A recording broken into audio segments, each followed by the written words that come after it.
Hello, Supervisors. I am Sandi Galvez and have served as the Public Health Department's Director of Health Equity Policy and Planning since 2015. In that role, I work closely with county staff and community partners to develop strategies to address health inequities. I'm a proud resident of Alameda County and have led health equity initiatives in the public health sector for over 25 years. I will be presenting today with Dr. Julia Raifman. Dr. Raifman is the Director of the Community Assessment Planning and Evaluation, or CAPE unit, for the Public Health Department. The CAPE team conducts data analyses aiming to empower communities, center equity, and support continuous improvement in public health. Dr. Raifman's work in CAPE builds on her career of policy research in support of national and international policies. Her academic research helped inform unemployment insurance provisions in the American Rescue Plan Act, as well as the nationwide eviction moratorium during the initial period of the COVID-19 pandemic. We will be providing you with a summary presentation of information from a series on population health that we provided over the course of a year to the Health Committee at the request of former Supervisor Keith Carson.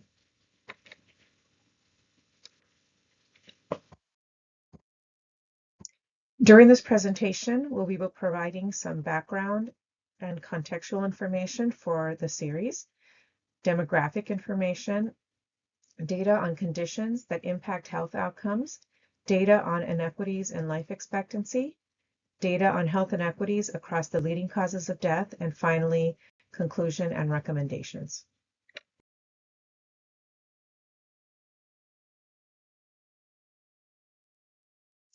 We developed this Health Committee special series on community health at the request of Supervisor Carson. The series covered key trends affecting the health of Alameda County residents. We looked at data and needs by race and ethnicity, sexual orientation, and gender identity, disabilities, and age. And we also spotlighted innovations and partnerships that are working to reduce disparities for each population that we looked at. The series began in October 2023 and concluded in November 2024. The first 4 presentations looked at the health of populations focusing on race and ethnicity, followed by age, disability, and finally sexual orientation and gender identity. Before we'll share health data, we want to spend a bit of time discussing how current health trends are shaped because health outcomes are not solely a result of individual behaviors and risk factors. They are also deeply influenced by what happens to individuals within their environments throughout their life course. The opportunities they have as well as the challenges they'll face are shaped by social factors at every stage of their lives.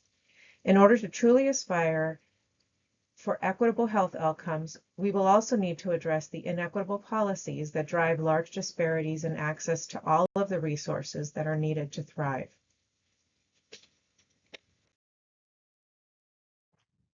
As will be evident in the data we'll share with you, there are large and persistent health inequities in our county, often highly correlated with poverty. Today's health inequities have deep-seated roots, beginning with the early history of our state and county.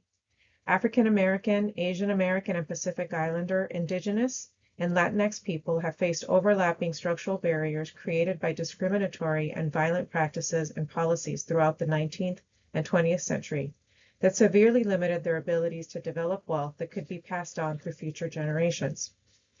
Early practices of enslavement, removal, and relocation of non-white people that were present throughout the expanding U.S. impacted the early history of California and the region as well.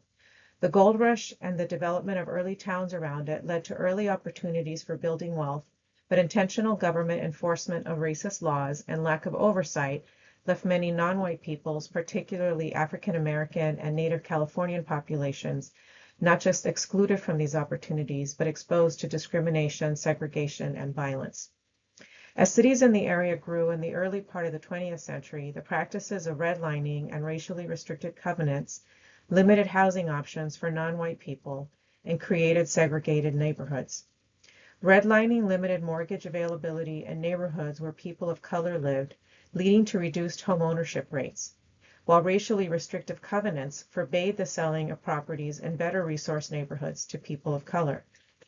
When explicit racial discrimination was prohibited with the passage of the 1968 Fair Housing Act, white neighborhoods including many in Alameda County, began instituting zoning regulations that heavily prioritized single-family housing and prohibited construction of the kinds of housing that poor minorities could afford.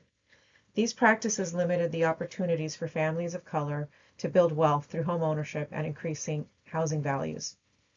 Employment discrimination further concentrated racialized poverty by relegating workers of color to low-paying jobs and industries that posed occupational hazards, offered very little worker protections, and left them vulnerable to exploitation and discrimination in the workplace.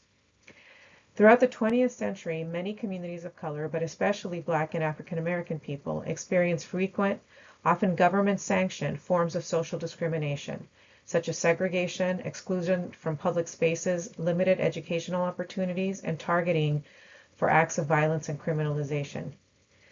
Targeted exclusionary immigration policies contributed to racial biases, stereotypes, and discrimination, and the exploitation of immigrant laborers.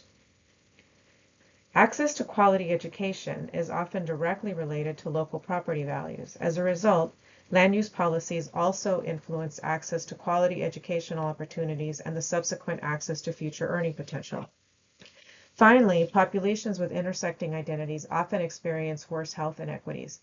Coupled with structural inequities faced by sexual minorities and people with disabilities, racial health inequities often deepen.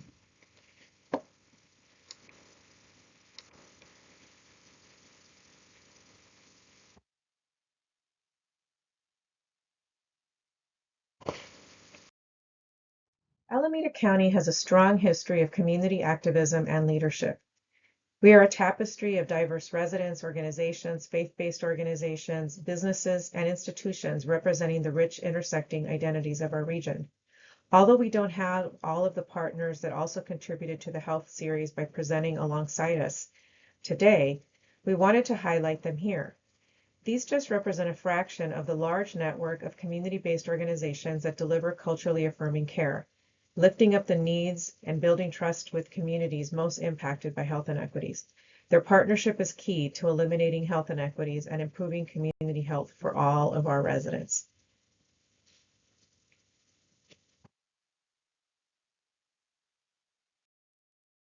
We'll begin by covering a little bit of the basic demographic data of our county's population. Alameda County has over 1.6 million residents and is incredibly diverse. Asians are our largest population at 32%, followed by whites at just over 30%, Latinos at 22%, African Americans at almost 10%, multiracial people at 4%, Pacific Islanders at 0.8%, and American Indians at 0.2% of our population. There is a great deal of diversity within each of the groups, and when there is data available to look at further, we see very different rates across social and health indicators. We are committed to exploring complex health outcomes and seek to report disaggregated outcomes whenever possible. Unfortunately, data is rarely broken down further than this, and we're currently exploring a federal administration that wishes to limit the availability of disaggregated data.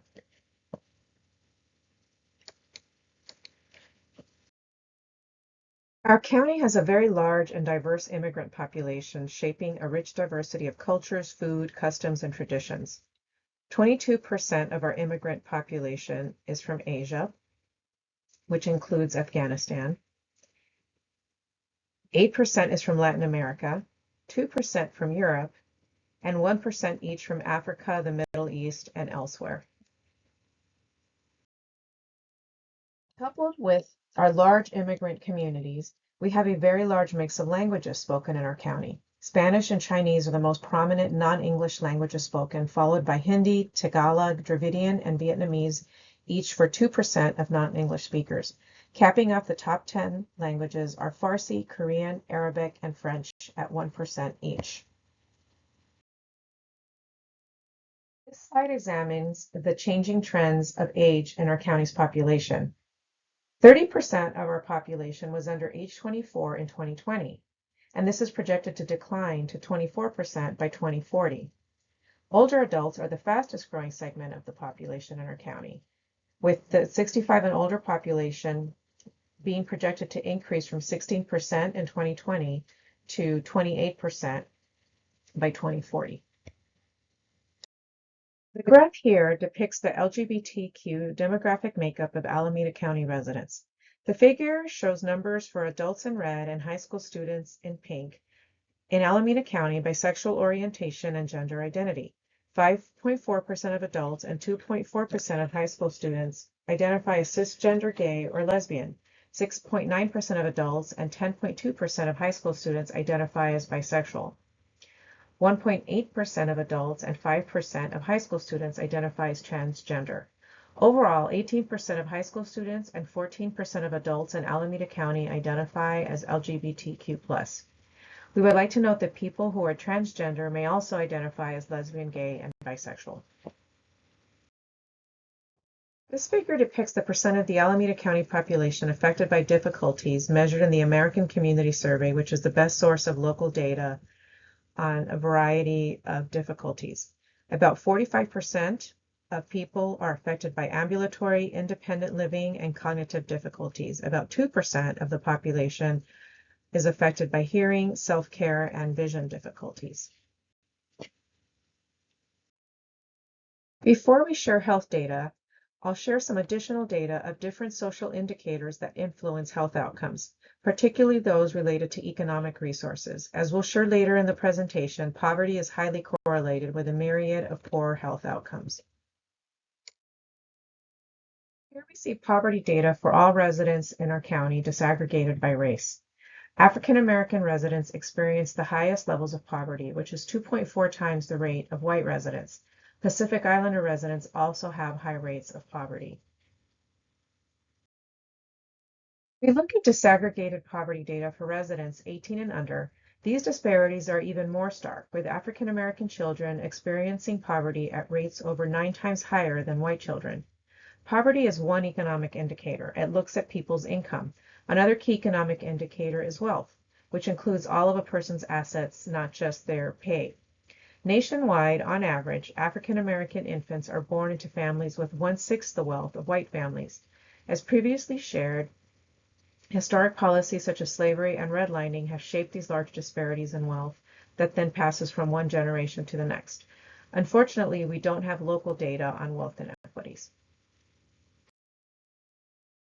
This slide outlines the disproportionately high burden of poverty among people living with disabilities, with the rate being more than double that of people not living with disabilities. Almost 1 in 5 people with a disability live in poverty in Alameda County. Educational attainment is a strong predictor of health status over the course of one's life. It leads to employment, housing, and wealth accumulation opportunities. Here we see rates of non-completion of high school disaggregated by race for the school year 22 to 23. Non-completion rates were highest amongst Latino and Pacific Islander students at almost 13%. African American students and American Indian Alaska Native students also did not complete high school at higher rates than students overall. The racial and ethnic disparities for high school completion are stark. These rates are almost 6 times that of Asian students that have the lowest rates. We see a very similar pattern mirrored in the percent of Alameda County residents with a bachelor's degree. Pacific Islanders, Native Americans, and Latinos have rates over 3 times lower than that of Asian or white residents. African Americans obtain bachelor's degree at about half the rate of Asian and white residents. This slide illustrates the demographics of high school students experiencing housing insecurity, defined as lacking a fixed, regular, and adequate nighttime residence, by race and sexual orientation and gender identity status. We see particularly high housing insecurity for Pacific Islander students at 14 times the rate for Asian students who have the lowest rates. Transgender students face housing insecurity at twice the rate of heterosexual high school students. This slide looks at hate crime data, illustrating that discrimination is definitely not something of the past.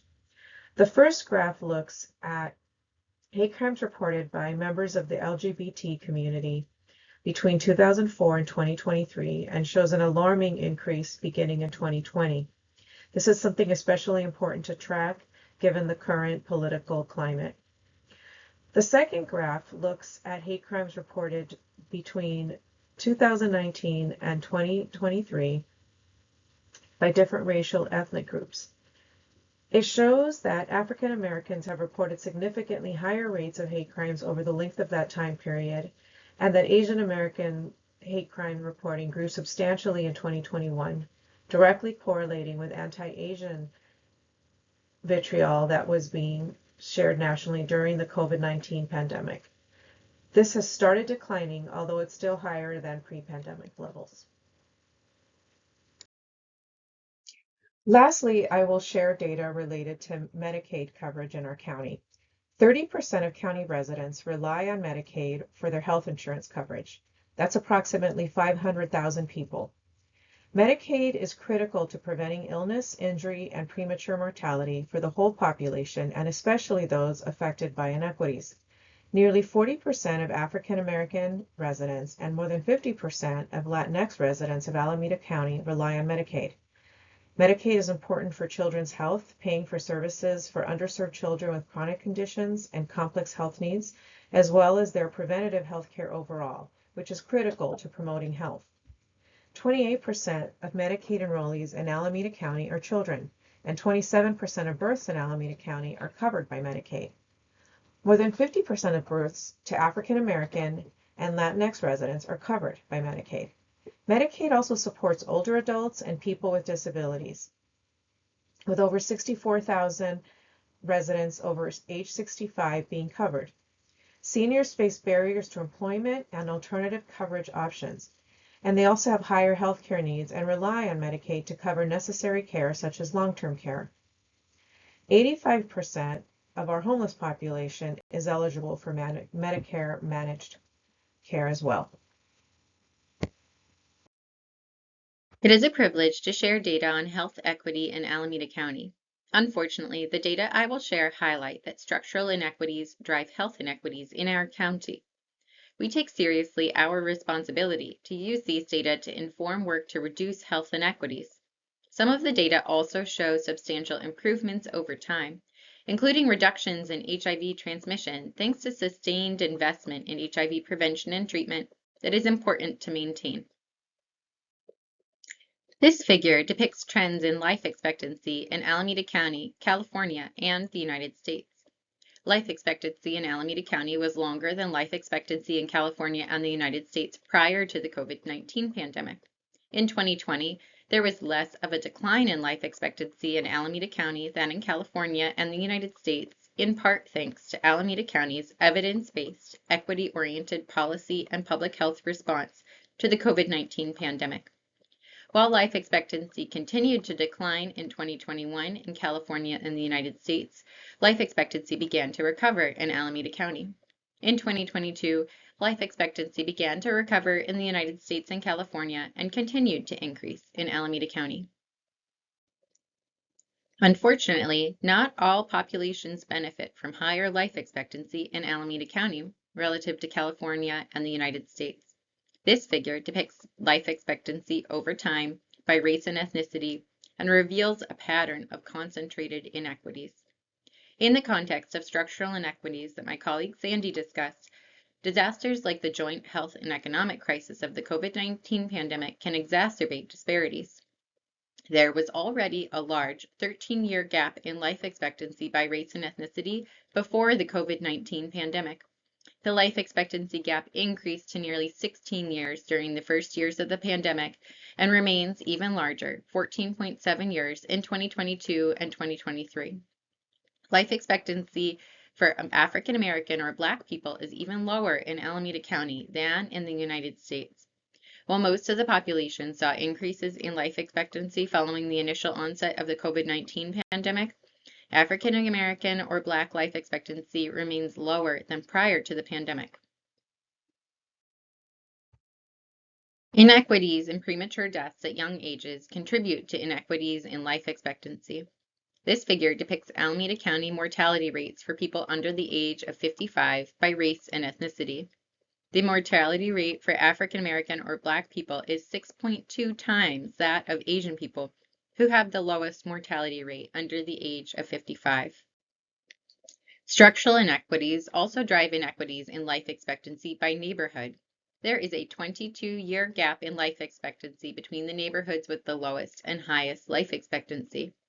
The highest life expectancy is 92 years in South Berkeley. About a 12-minute drive south in Oakland, life expectancy is just 70 years. This figure depicts the mortality rate at the intersection of race, ethnicity, and neighborhood poverty, with lowest poverty on the left and highest poverty on the right. Across most races and ethnicities, people who live in higher poverty neighborhoods have higher mortality rates. But there are also large racial and ethnic disparities across all levels of neighborhood poverty. African American or Black people who live in the lowest poverty neighborhoods have higher mortality rates than white or Latinx people who live in the highest poverty neighborhoods. In the following slides, I will describe that structural inequities drive health inequities across leading causes of mortality and morbidity. In particular, we see a pattern of concentrated inequities that disproportionately affect African American or Black and Pacific Islander populations in Alameda County. This figure depicts leading causes of death in Alameda County by age group, highlighting several leading causes of premature mortality. We know many deaths at young ages are preventable and often leave families without people they depend on socially, emotionally, and financially. Perinatal deaths, overdose, and homicide are leading causes of mortality at young ages. Cancer and heart disease are leading causes of death beginning in middle age. This figure depicts mortality rates for leading causes of death by race and ethnicity. Unfortunately, we see a pattern of concentrated inequities affecting African American or Black and Pacific Islander people across leading causes of death. The mortality rate for African American or Black people is 3 times higher for heart disease, 1.8 times higher for cancer, 3.4 times higher for COVID-19, 10.3 times higher for unintentional overdose, and 2.1 times higher for stroke, and 3.3 times higher for diabetes relative to Asian populations, which have the lowest mortality rate for these leading causes of mortality. Pacific Islander people in Alameda County are affected by similarly staggering inequities in mortality rates across leading causes of death. This pattern of inequities across leading causes of death highlights the importance of the structural drivers of inequities that Sandi described in her portion of the presentation. We see structural inequities drive health inequities from the very beginning of life.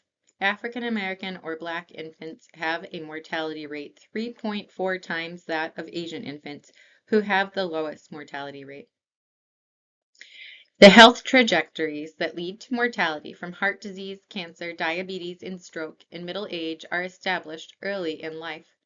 This figure depicts the percentage of 5th graders at risk for being overweight or obese by race and ethnicity.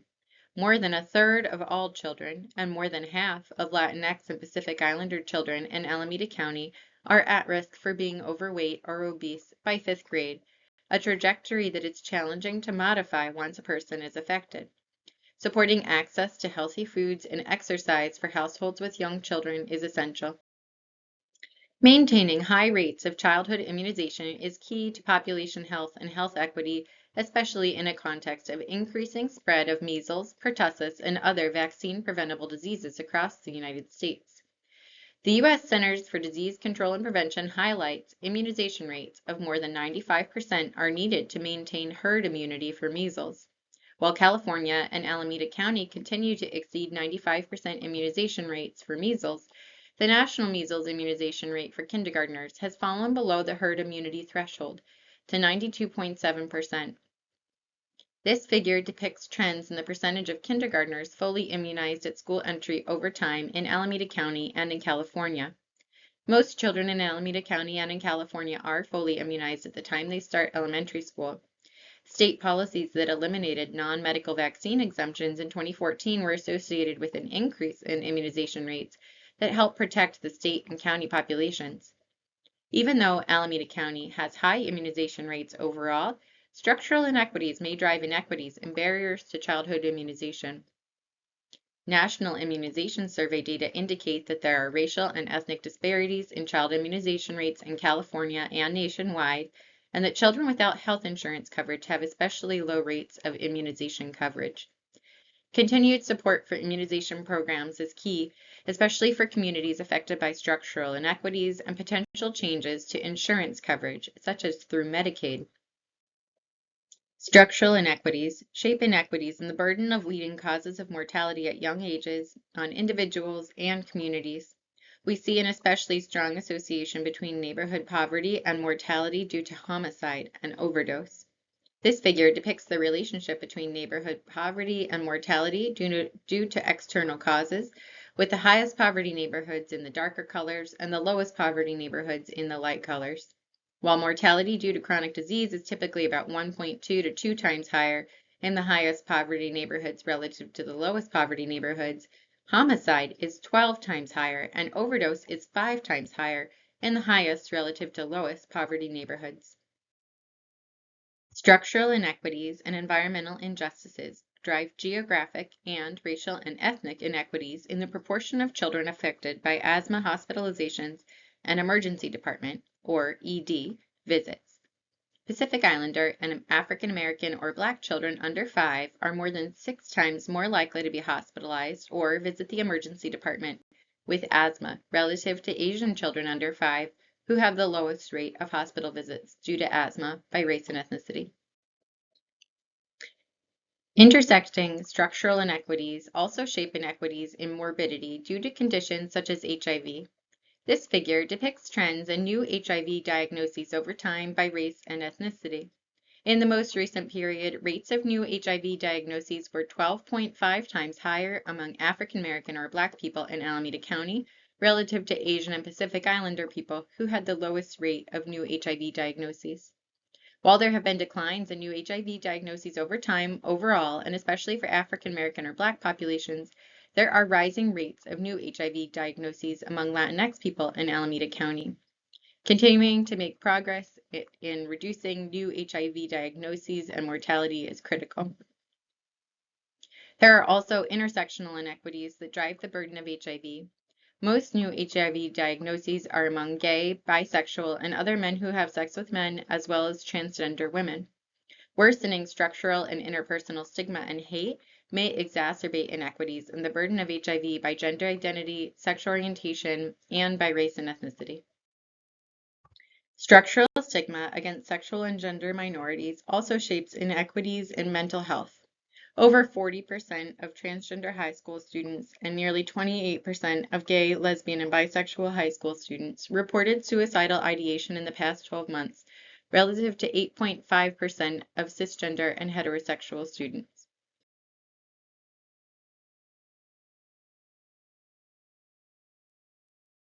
As we have illustrated, African American and Pacific Islander communities face disproportionate health outcomes across all leading causes of death, and especially at younger ages. It's critical that we pool our collective resources and services to focusing on closing these persistent and unfair gaps. Health inequities in our county are persistent and rooted in inequities across a myriad of policy areas. We share the following recommendations for your consideration. Health outcomes are shaped by the access that individuals have to all of the key resources that promote well-being. Supporting policies and programs that promote economic, food, and housing security, access to health care, and educational attainment are pivotal to reducing health inequities. It is important that we define universal outcomes for all the people in our county and align our resources around how we can close the gap so everyone can reach those outcomes. Support programs and funding for populations specifically affected by concentrated inequities alongside programs that seek to serve everyone. We can only address the gaps that we can measure. We need to continue improving disaggregated data collection by race and ethnicity, sexual orientation and gender identity, gender, age, and disability status to better identify and meet the needs of different groups of people. Especially during these times when federal forces are advocating to remove the rights of groups of people and render groups invisible, it's important that we continue to focus on the needs of our LGBTQ community. Communication and understanding is key to accessing health services, and with such a diverse community, we need to continue to improve language access for all our programs and services. Community residents repeatedly have shared the importance of having providers that understand their cultures, respect them, and have the ability to earn their trust. We need to continue to expand and invest in culturally affirming programs and services, including through partnerships with trusted community providers. This concludes our presentation. Please don't hesitate to reach out to either myself or Dr. Raifman with any additional questions you may have. Thank you.